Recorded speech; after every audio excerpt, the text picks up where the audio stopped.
Good afternoon and welcome. Thank you for coming. I am obviously not Sanjoy Roy, which is what is listed in your booklet. Sanjoy had to go back to India. He's sorry he can't be here. But I am very honored to be up on the stage today with two very noble women. Carrie Morgridge of the Morgridge Family Foundation, the author of Every Gift Matters, How Your Passion Can Change the World. And I am also here with Her Majesty Queen Mother Ashi Dorji, Wangmo Wangchuck, of Bhutan. Very honored to be here with you both.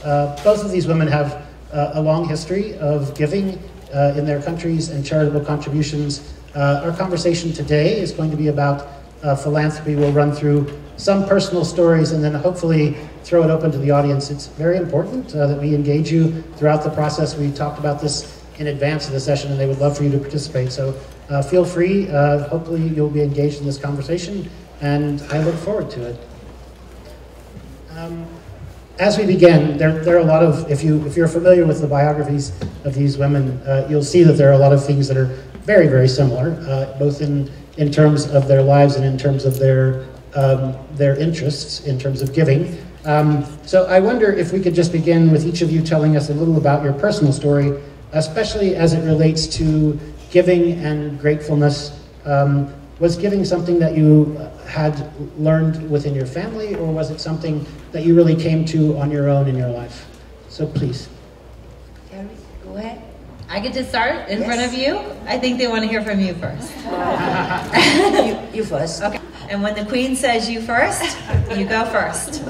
So first we have to start off with, I can show you that we're all dressed in orange today for our beloved Broncos.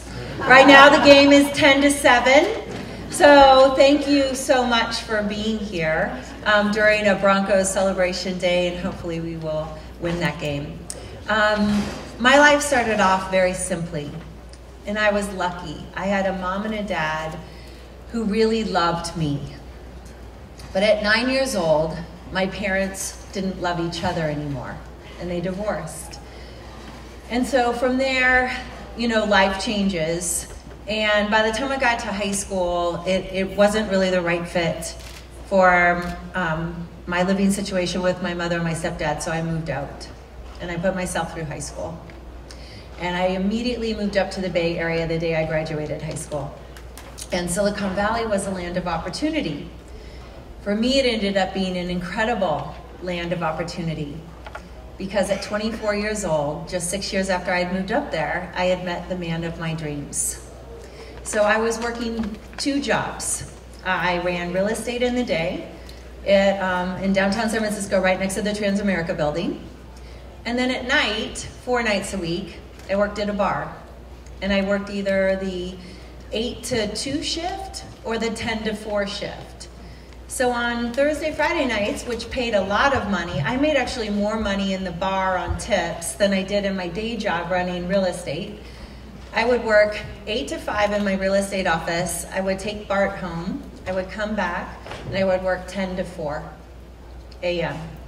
I'd get home at 5, and I'd be on the 6 a.m. or the 7 a.m. back to San Francisco for my Friday shift at the real estate office, where then I could go and work 10 to 4. So I knew how to work. You might want to call that a little overambitious, but I also wasn't college educated. I had graduated high school, so I really had to work hard to get where I was. I was having a great life. Let's say I had a great life. I was in San Francisco during the tech boom, and I was single, but I was working really hard. Then one day a patron came in, and he was driving a convertible Ferrari. And I'm like, oh no, bad news. It was the cutest guy I had ever seen. And so he kept saying, come over. And I'm like, oh no, red Ferrari, San Francisco, no thank you. And before you know it, he was asking me out. And we went on our first date and fell madly in love. That gentleman ended up being John Morgridge, my husband of 25 years. And I might say that on 2/7 of this year, we celebrated our 25th wedding anniversary. And thank you, John Elway, for winning the Super Bowl for us on the same day. I know I have a little football thing going on, but come on. So shortly thereafter, well, I met John's parents, and I hope that you'll appreciate this. I love Costco. Do you know Costco? Great. Well, I love Costco. And that's where I met my in-laws. My father-in-law had just taken a company called Cisco Systems public.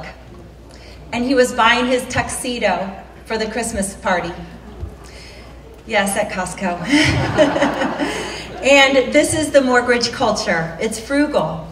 And being married into the Morgridge family, I was a pure fit. I had grown up with very little means. And so it was really easy for me when they asked, John and I, when we got into our mid-20s, would you like to be part of the foundation? And I jumped at the opportunity. And ever since I've married John, I have jumped through every open door. So it's really nice when your father-in-law's name is John Morgridge, when your mother-in-law's name is Tasha Morgridge, when they sign the giving pledge, there are open doors. And I try to run through each and every one of them because I appreciate how hard he worked at Cisco. And before his career at Cisco, he had worked at Honeywell, and he'd worked at Stratus, and he'd worked at Grid. Cisco was just a culmination of hard work. And then now they said we have an abundance and we're going to give back. So I married into this family of givers. My family was also givers, but we didn't have that kind of money. So I went to church with my grandparents every Sunday for all of my life. And that's how I learned that every little gift does matter. That at church, we made sure that the person next to us had a meal. It was at church that we made sure that, you know, the people in our small community were taken care of first. So that's where I got my first step. And then with the Morgridges, you could say I got a really big step. Carrie and I have something in common. I met my husband when I was 19. Both of us are 19. In fact, I'm 5 months older than my husband. And I too did not go to college, but did distance learning. Now, when I married into the royal family, service is paramount for us. It is our duty. And I had a good foundation when I was educated in a boarding school in India, a convent school. And they taught us the values of giving back and service. And so, in the course of my journeys, I undertook many, many journeys in remote areas. And that's when I met with the people and I connected with them. And I saw the need. I really saw the need to make their lives a little better.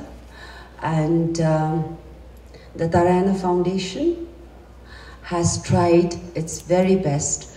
Now, to begin with, if I may go on. Please. To begin with, I went to a cluster of villages that had, well, the villages were in a very bad state. All of them lived in huts. And there wasn't a single student that had done the 10th standard. And so we committed ourselves to start with the cluster of villages. And we started first with education, because education, and Carrie is big on education. So we started with education, and also we thought building homes was very important for them, to give them a sense of shelter where their health would improve if they had good shelter. So we built them solid homes, and then we started with income generating activities and basically holistic development. And now the foundation, since it was inaugurated almost, and we have that in common too, 15 years ago, we are now serving in looking after 305 villages, and many, many lives have been transformed. It is a remarkable story. If you have not looked at it, I can't remember what the number was now, so the equivalent of homes in Bhutan, if translated into the United States, is something in the nature of 300,000. It would be the equivalent of building 300,000 homes in the United States, so a remarkable kind of achievement. I wonder, you both describe in your writing and in your discussions giving in much broader terms than money. Giving really is giving of your time, giving of your attention, giving of your passion, giving of a culture of giving, that sense of gratitude. Could you describe, and I know you also describe it in terms of an inspiration, so inspired giving. So could you describe in some ways how your ideas of giving have transpired over the years, how they've changed? What is the philosophical kind of underpinning of your idea of giving? So for our foundation, when John and Tesha asked John and I to get involved, we started where our kids were. They were 1 and 2 years old, so literacy became a forefront. My mother-in-law is a special ed teacher, or was a special ed teacher, so education, it was just a natural fit. So we started with literacy, and my second gift was a very modest gift up in Aspen to Wildwood Preschool, and we redid their entire library. It was a $10,000 gift. But you could imagine after being around for 10 years how sticky those books were. Books are meant to be sticky in preschools. That means they're being read, but they're sticky and the pages stick together. So there was a need, and it was an obvious need. And so we started there. And then as our kids grew up, so did our philanthropy. So our son, who's a mechanical engineer from DU, he started playing with Legos at a very young age. So no surprise that we were interested in actually makerspace 15 years ago, because if our son was doing Legos and super engaged, why wasn't that in the classroom? Why weren't they doing more of that and more hands-on learning than just sit and get in the rote system? So we started playing and tinkering with that. Then we discovered technology in the classroom. And this is what I can say is so great about America. Only this year in 2016, do 85% of all schools have technology equipment? Do they have internet? So I don't know if, I was just asked this question a few days ago. Where were you 10 years ago? I couldn't have given a one-to-one laptop. I couldn't have given that kind of technology because the infrastructure behind it didn't exist anywhere. So we've really come a long way fast, and I really have to thank what our Secretary of Education, Arne Duncan, has done. This was a top priority for him. They put billions of dollars into adding technology into the classroom. But when you think about it, 15% of all classrooms, there's currently 15,000 schools in America today, 15% of them don't have internet. So we have a ways to go. And then, you know, again, for us, you can watch how we've grown up with our foundation. So as of right now, Morgridge Family Foundation for 2017 is really focused on workforce development. And how did that happen? Well, our son, who graduated as a mechanical engineer, couldn't find a job. I thought there was a shortage in STEM. There is, but if you don't get the internship, if you don't work that system. So here I was with a highly educated kid who had went through a $100,000 program, who was bright and brilliant, but couldn't find the right job, because millennials, they don't want a job, they want the job. They want to make a difference. And so my kids are constantly teaching us, and we're learning about what millennials want, and we're taking it back into our own foundation and saying, well, if our kid wants this, probably every kid wants this. And we know that millennials want to make a difference, and they want to have jobs that make differences. So we're now, this year, starting in 2017, we started to dabble with it, and we had huge success. We're starting to work with high schools that have paid internships for kids and are supporting them at the high school level. Adams 12 and Adams 15 are doing it Adams 50 are doing it the best. But they have paid internships starting junior year of high school. This is going to be life-changing. Imagine reading a resume of an 18-year-old who's graduated with an AA because they did dual enrollment and already has 2 years of workforce skills. Imagine how that will change. So it's really fun to be able to play off of our kids, and I'm not saying that we use our kids for philanthropy, but we learn from them, and we grow from them, and we grow from their experiences. So that's kind of how our foundation has grown and how we continually change. Literacy is still near and dear to our heart, but it feels like every time I put money into the literacy programs, we take a step back. So if you read the data of our inner city schools, we've actually gone down in literacy, and only 47% of our kids can read at grade level. And what's worse is that if you look at the direct correlation between white and minorities, it's the same exact percentage. So it's pretty easy to see who's reading and who's not reading. And that really bothers me, and we're still working on how to fix it, and there hasn't been a single solution yet. I think it's an onion that's multi-layered. And David, I think that you could talk about literacy for a second. You run a library. Yes, so obviously literacy is our bread and butter. I mean, it's the reason why we exist. It is a challenge. And what we have found, really those ages from 0 to 5, is the critical time frame. And it's remarkable. So I've done quite a lot of research, and I think one of the most powerful indicators of children's reading ability is not the library, which is, I hate to say, but really it is how many books a family has in their home. So merely the reality of having books in your home, and they can be library books, is a stronger predictor of a child's relationship to literacy and their desire to read at an early age, which is developmental stages. Yeah. So, Your Majesty, if you could tell us a little bit more about a Buddhist idea of giving. I mean, and I know there's so many things which the royal family has done in Bhutan, but in a way, you described it briefly earlier as a duty. And I'd like you to elaborate more on that concept for us and for the audience to see, just explaining to them how an idea of giving in the Buddhist culture may be somewhat different than what we experience here. Can I start with the young ones first? Giving is a part of our culture. Compassion is a part of our culture. Empathy is a part of our culture. But I would like to talk about children. And I know that you have children supporting children. Okay? We, in Bhutan, and particularly for the Narayana Foundation, we have the Narayana School Clubs of Compassion.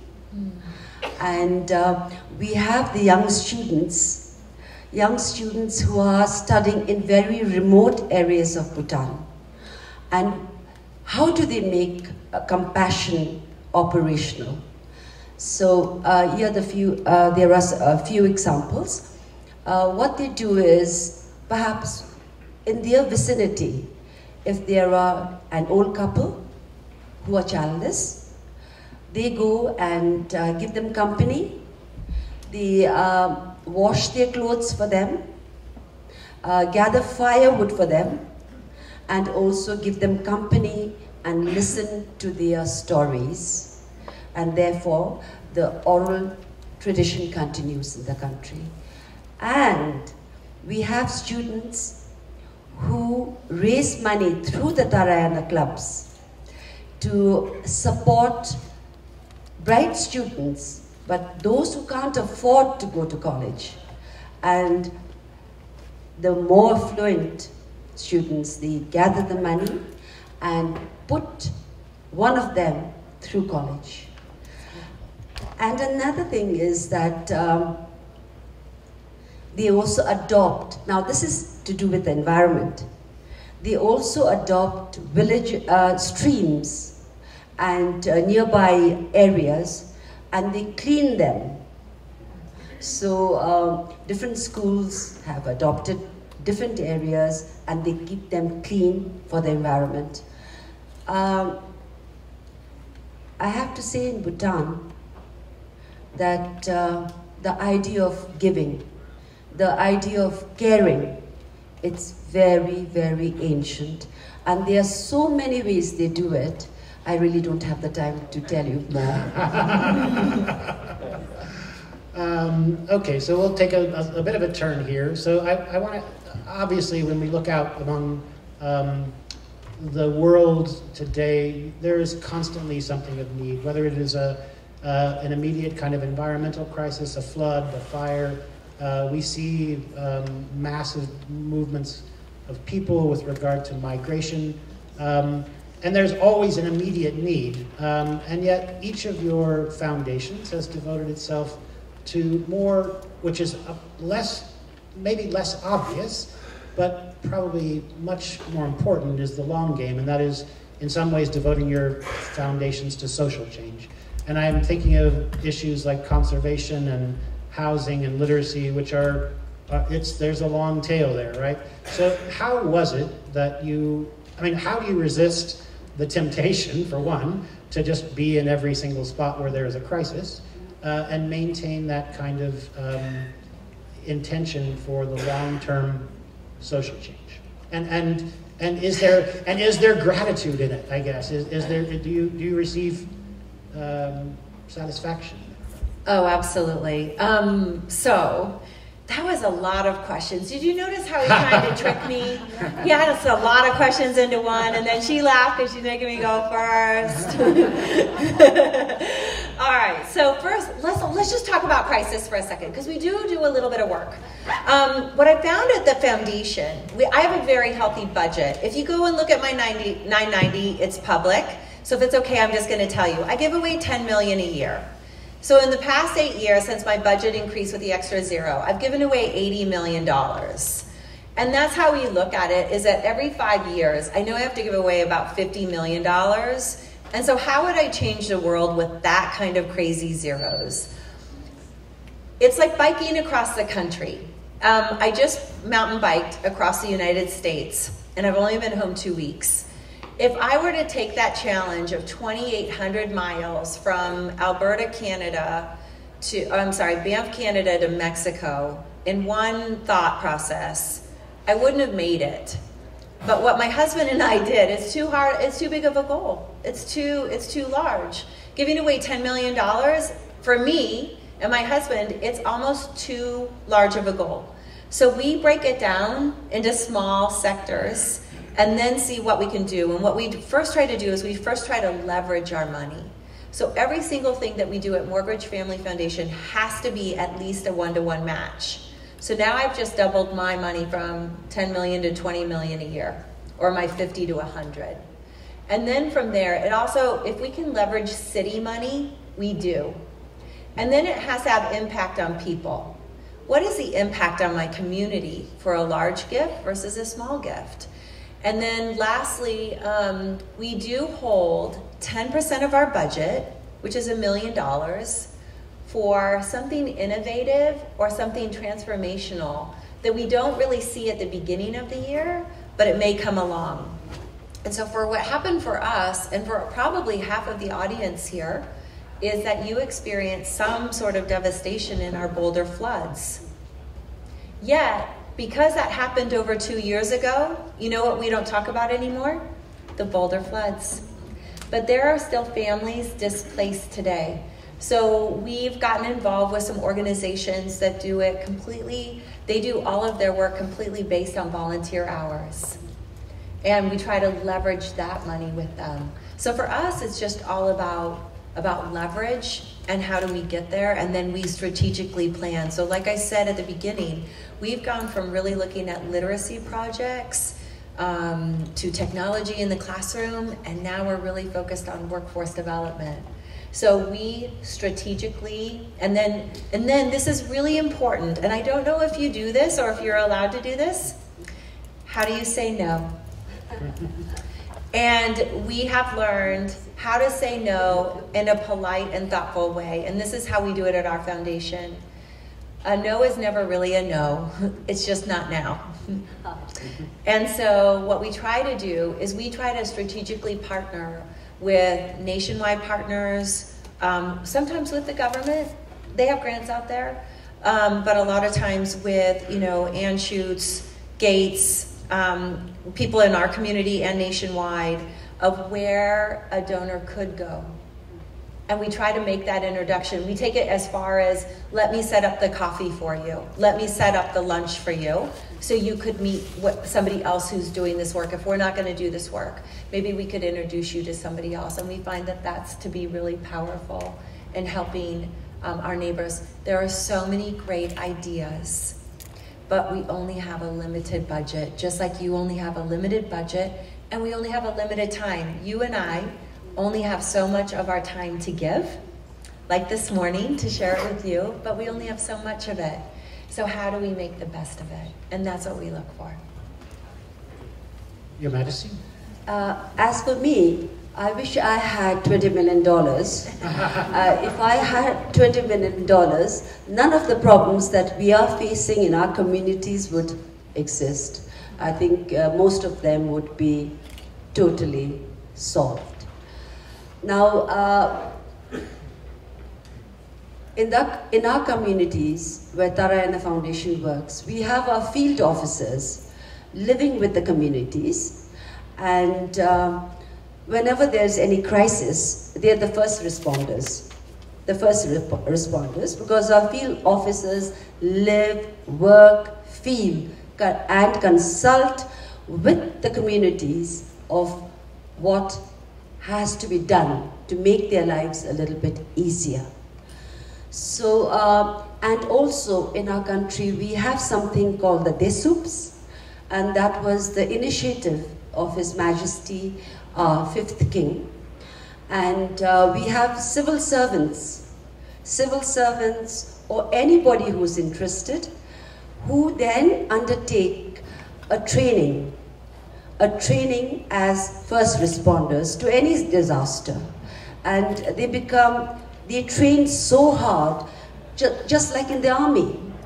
And so they're called Desups, and they wear very, very bright orange uniforms. So they are the ones now, and the numbers have grown in the country, so they are the ones who are there for anything, even to serve as crowd control personnel. And I think that is a wonderful thing that His Majesty has done. I want to acknowledge someone in the audience.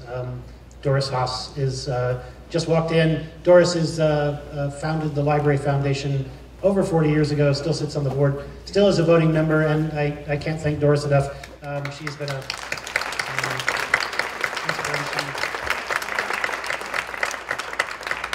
inspiration. We request each year funding for all of the library programs, including JLF, through the foundation. Doris is a huge supporter of this event, so thank you, Doris. And I would not want to ask Doris this question because I have too direct of a relationship. But I'm going to ask you to please relate to me, with the audience, what was your most rewarding giving experience? And contrary to that, what was your worst memory of a giving experience? So, gosh, starting off Sunday morning with your best failure. Favorite thing to do, David. Thank you. So, as I said, we really care about literacy. And so, for 10 years, John and I had the pleasure and the privilege to live in Aspen, Colorado. But our philanthropy had outgrown that little small valley. And we wanted to do something bigger for the States because my zeros were growing. I started off with a $10,000 budget and slowly grew to what it is today. So I made a call down to Cherry Creek Public Schools because I thought they might need our help. And here's the beauty of the woman at the time. Her name is Mary Barrington. And she said, I know you really want to come down and help Colorado and help kids in literacy, but who you really need to be speaking with is Denver Public Schools. So we looked at their literacy numbers, and sure enough, some of their schools read at 10%, some read at 12%, and some read at 13%. So we were horrified, just like that. Mm-hmm. And we thought we could do something to help the kids. So we brought in a program that we know my mother-in-law is just a fan of. It's from Ohio State, called Reading Recovery. And Reading Recovery takes the bottom 10% of all the little ones in first grade and helps them read, gets them on trajectory. So we did that program for 5 years, but here's what happened.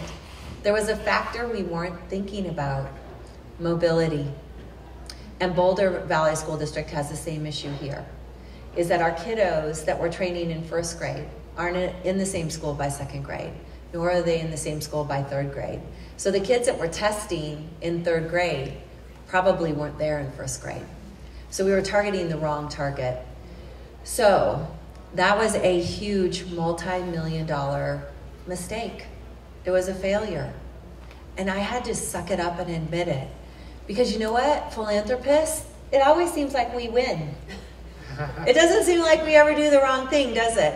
But we do, all the time. And I wish we would talk about it more. I wish that more philanthropists would come forward and share their failures. So whenever I get to have the privilege of having lunch with somebody else, it's actually my first question is, tell me about your failure so I can learn, so I don't make the same mistake at my foundation again. I'd love to have a book of failures just for philanthropy. Just for philanthropy, it'd be so good, and I'd fill half of it.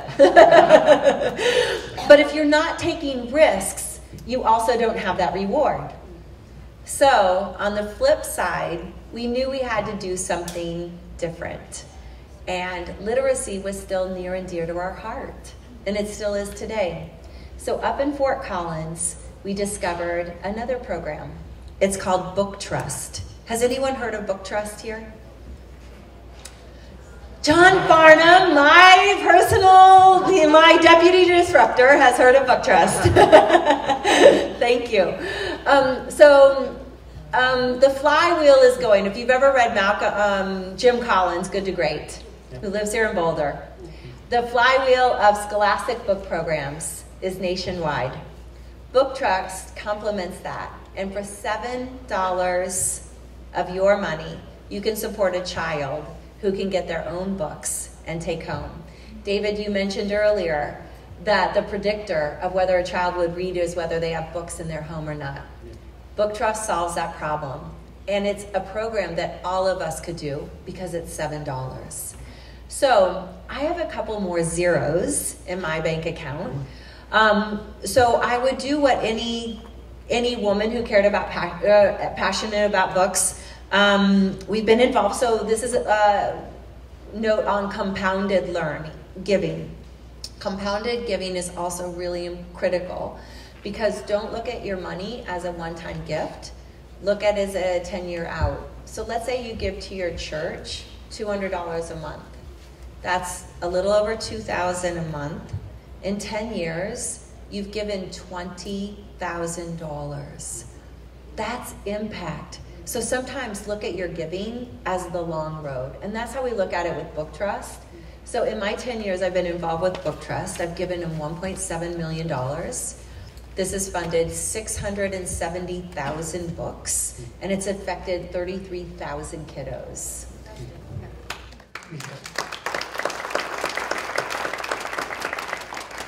But I'm the small donor. And here's what's so great.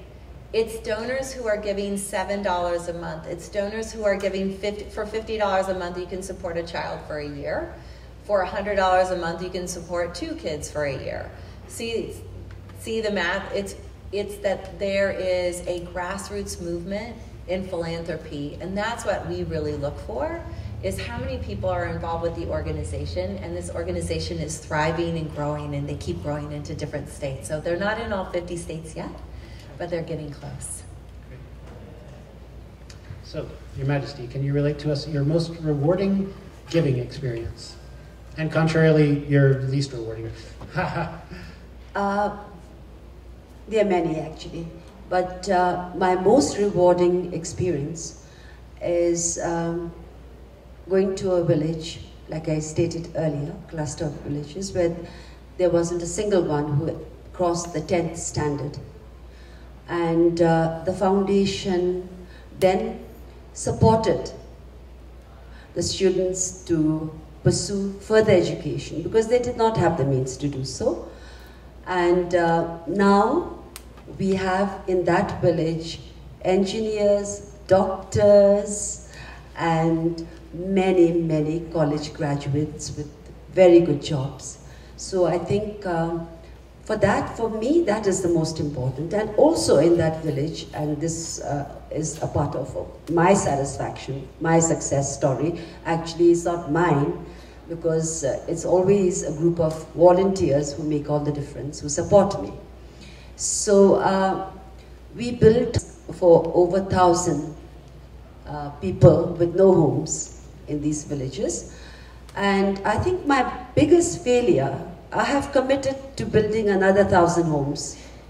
And my biggest failure is that I'm a very poor, let's say, I'm very poor at raising funds. And I think that's my greatest failure. It sounds like we should talk. So you have both spent a considerable amount of time working with young people, young people both in terms of education and in terms of instilling this idea of a culture of giving. So I wonder if you could just talk a little bit about that. And I'm wondering what your hope is in that. So really, what is it you hope to gain by instilling in young people this culture of giving? Do you hope that they have the same values? Do you expect that they have different ones? What is it you're looking for? So a few years ago, I started, it's actually been 12 years ago, we were just so aligned on how we believe in the power of our youth. It's really important to both of us that they learn, and also it doesn't matter, in America, the beauty of being an American is that it doesn't matter where you started, but where you can go. And to always acknowledge that we have the power here in America to be who we want to be and be anything we want to be. If you want to work 5 jobs and work at Uber and work real estate in a bar, you can, because America allows that. So 12 years ago, I wanted to teach kids how to give away my money, because I had a lot of it. And it's, I wanted to teach them, and yet they taught me. So I started a club in high school and now in college called Student Support Foundation. It's on our website. You can Google it and look at it. We're always willing and accepting clubs. We've never done an international club, but that would be interesting. And I'm going to India November 2nd, and we're considering opening a club in India. So maybe an India-Bhutan club might be kind of fun. That would be lovely. Wouldn't that be fun? Yeah. So every club gets $4,000 from the Morgridge Family Foundation. They have to write their own bylaws, their own governance, and they have to figure out where that $4,000 goes in their own school. Not in their community, because there's enough issues actually in the school themselves. And we're currently in about 10 different states. And what we've discovered is that the kids, and I'm going to share a story if that's all right. Yes, please. At Plymouth State University, where my husband is from, we started Student Support Foundation. And the kids were really surprised at how hungry their colleagues were. They had no idea that come test time, the students had run out of money on their food vouchers to even have food. So they started a food pantry. But what happened one day is that a student walked in for food, and he was about to drop out because he could no longer keep up with the readings. He hadn't had a new pair of glasses since 8th grade, and they were so scratched that by the middle of college, he literally couldn't physically read the text anymore. So the Student Support Foundation, being young philanthropists in the budding, they acknowledged immediately about this gentleman needing more than just food. He needed help with his glasses. They had the ability and the power to take him down to Walmart. They had the $50 because they have 4,000. They had not bought him 1 pair, but they bought him 2 pairs of glasses. And he graduated high school for $50 extra. That's all he needed extra in his life to make that difference. So they taught me, get rid of the zeros. The most gratifying, the most touching gift you can give is acknowledging somebody else who has just a little less than you do, but then doing something about it. It's about not just acknowledging, it's about doing. And these kids are ready to change the world. And so each and every year, they come to me with news stories of how they've helped communities or what they've done. And it hasn't been the big zeros that's changed their communities. It has literally been the $50 pair of glasses. They know where the need is. They know where we need to be. And I believe we need to empower more and more kids to reach out for $50 for these life-changing experiences. Majesty, would you like to discuss a little bit? That's a pretty powerful story to follow on, but you have some wonderful stories. So about your attention to young people. Young people, well, in the villages that we serve in, we have introduced daycare centers, and I think it's very important because of the fact that it prepares them to go to school, and where they can sort of learn faster and frees the ladies, the mothers, to pursue their work in the fields. Now, one story I want to share with you is about a bear mauling. There was this young girl, and she had no face. Absolutely no face. She had no face, she had no nose, just the sockets in her eyes, and she was very young at that time. And we didn't know what to do. And finally, a group of surgeons from Pittsburgh, they're called the Surgicorps, they came to Bhutan, and they started the process of rebuilding her face. And this procedure, how many procedures, Jimmy? 7 procedures she went under. It took 7 years to rebuild her face. 7 years. And I have to tell you, she is now married, and she has a child, and this is one of the most gratifying things for me. And like her, there are many other bear mauling victims who have been disfigured, and your American doctors, the Surgicorps International, they have come to my country for 11 straight years to improve the lives and give confidence back to young and old people alike. Beautiful story. Thank you. I want to ask just one more question before we throw it open to the audience. I hope you will have some questions for our 2 guests. This is something that I think about quite often, right? So the ethos of our society, and especially among young people, is changing dramatically. And we refer to it often as the sharing economy.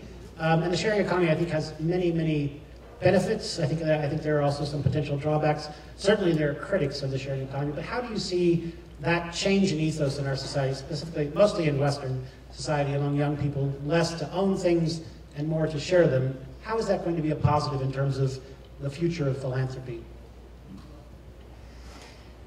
So, our daughter only uses Airbnb, the largest hotel company in the world, yet doesn't own a hotel. I use UberX in every city I go to, or Uber, largest taxi service in the world. They don't own a car. Our world is changing, but our world is changing in great positive ways. I know that a girlfriend of mine who's running for Congress right now, the only way she can afford to run for Congress is that she rents out all of her bedrooms on Airbnb because she shares her house. That's how she's affording to do this. So we, by not having just things, but sharing them, is also, I think, creating a culture of empathy, but also of kindness. When you invite somebody into your home, you know, because at Airbnb, you can have somebody in your home and you're there too, if you want. That's a personal preference. But my teachers who travel with us, because we do professional development for teachers where college stops, but the school districts can't afford. We have a professional development called Share for a Nation. And we have found that our teachers often travel by Airbnb. And you know what's interesting is that 90% of the time when they get their Airbnb home, it's with another teacher who's subsidizing their income. So I think it's a great way. It's like a win-win-win in our society that we never thought about before. And it's not really about the have and have-nots. It's about how do I meet new and interesting people? How do I enjoy this? I mean, when Michelle, our daughter, just went to Europe, and she did it on Grandpa's Miles, My Marriott, on a couple places, and Airbnb. And she said there was a gentleman in Europe, and his joy in life was meeting and greeting all of his Airbnb clients. And I think that that's going to change the way we view the world, to be honest, is that if we all did this, imagine if we all hosted some international people in our homes, and we actually got to feel, see, and hear the real stories, not just the stories in the news, but to get it from the people. I think we'd be a changed America. Bravo.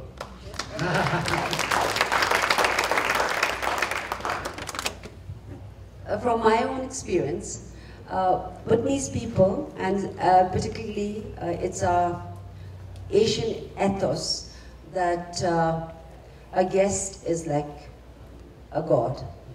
So you receive them. And my own experience is that one day I went walking into the villages as a part of my work. And at that time I went with the two ladies there who are my support system, Chimi and Chimi. And we were carrying our food on our backs. And we could not carry our sleeping bags because it was a little bit, we didn't want to carry too many things, just the food. And we took shelter under a tree for the first night. And the second night we took shelter in a home, a village home. And they opened their doors to us, they shared their hearth and their meal with us. And likewise, we moved on for the third night, and it was dusk.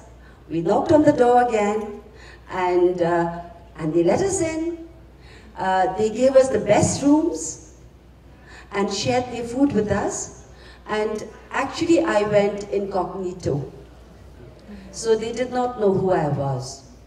And this is what I wanted to tell you. It's the Bhutanese way of really respecting guests, even strangers, and sharing their food and their homes with us. It's a beautiful story, thank you. I think we have some time. Can we first of all get a big round of applause? Thank you.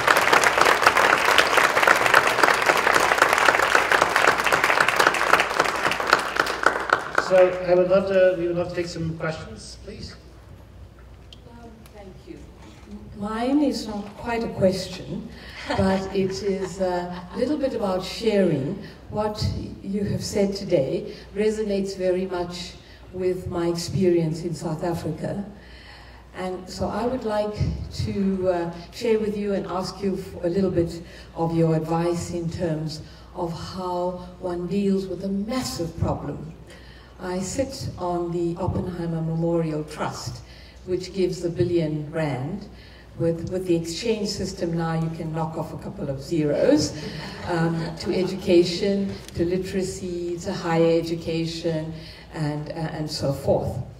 But my experience on those trusts have been that whilst they provide facilities and opportunities, financial opportunities and so forth, we are lacking in something very, very vital in South Africa. After apartheid, we inherited a nation that was really traumatized by everything that has happened. So we have a very high crime rate, very high illiteracy rate.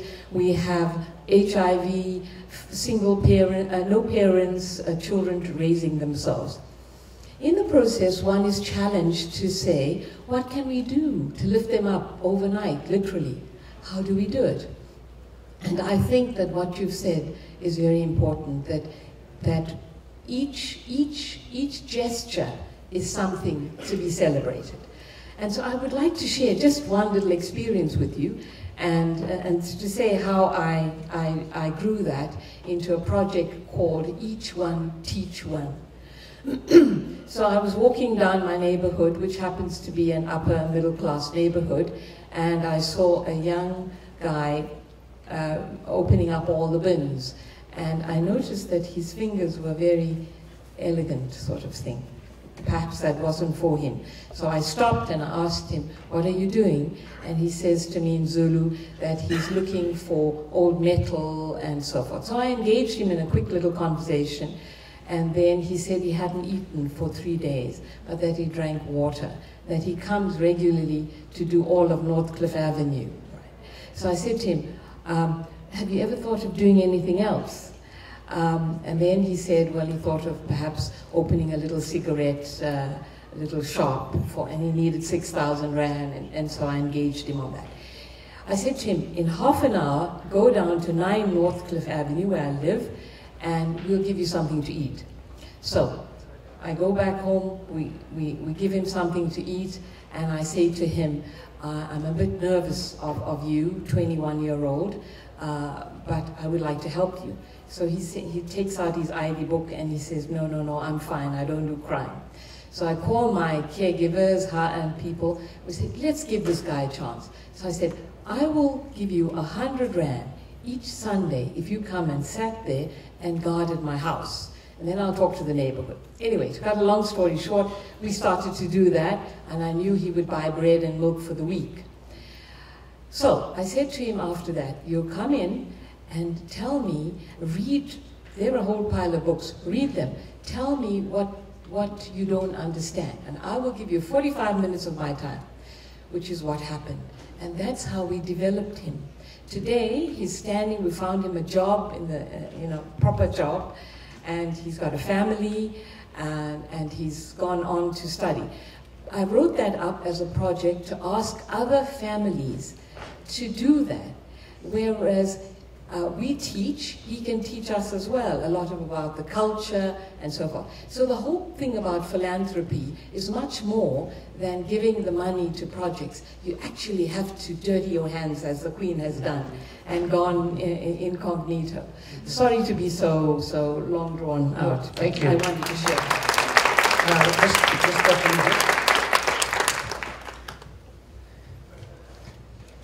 I just wanted to put a thought in your minds. And firstly, the commonality between Carrie and Your Highness is literacy is number one. I mean, there's no doubt about it. Without literacy, we don't stand a chance. And these kids have to have food in their stomachs, so there's got to be a lunch program, a breakfast program, whatever. And I don't know what is done in Bhutan, but in the US we have lunch programs. So I live here in the US, but I'm Indian by origin. So the thought I want to put in your mind is, when we look at these kids, and this is happening in the US, and I know it's happening in India, and I'm sure it's happening in Bhutan, these kids health is a big issue for these kids. We have a lot of health issues in our kids. Obesity, health issues in India and Bhutan are going to be different. Empathy is part of mental health. These kids have to be taught health. Yes, sir. And even in the state of Colorado, Carrie, I don't know if you know that, health education is not mandatory. We're tackling that this year. Oh, fantastic. I congratulate you. Because in certain states like Massachusetts, every child, K to 12, has to go through health education. Yes. So the thought that I want to put, you're far ahead of me, Carrie, since you're already tackling it. The thought I want to put in your minds is, after the 3 R's, reading, writing, and arithmetic, the next thing that needs to be compulsory in all schools, whether it's the US or Bhutan or India, it doesn't matter, is health education. Can I address that? Please. I didn't hear the question, but I would love for you to address it. I would love to answer that question. You are 1,000% right, but it's something that all of us can do. So for those of you who aren't in the K-12 market the way we are, it's referred to as social emotional learning. And what we found of why our kids couldn't read in poverty was because there was something social and emotional bothering them. And let me use Chicago last summer as an issue. Chicago had 36 shootings, one a day in a neighborhood. How does a child who's 5 years old go to school on that Monday and think that the teacher is going to teach him something without some help, without some coaching for that teacher? That's social emotional learning. We have to equip our teachers better to handle this. USDA in America, United States Department of Agriculture, sorry, they have done a brilliant job of, we have breakfast programs, we have lunch programs. In the progressive schools that John Farnan and I work at, we're actually working with schools who serve dinner, who keep their doors open till 8 o'clock. Why do our public schools close at 3 o'clock? These are our public schools. They belong to us. Why can't they figure out, just like a business, that we should be open for the parents? Did they forget who the client is? So social emotional learning can be taught all throughout the day, but we also have to have better policy. What does better policy mean? That every single person in this room could do something. We all have a voice, but we have to use it. And I guess I should just make my political statement now. Please vote. I don't care who you vote for. It's very important. We have a big election coming up. Please, please, please register and vote. There, you have my public announcement.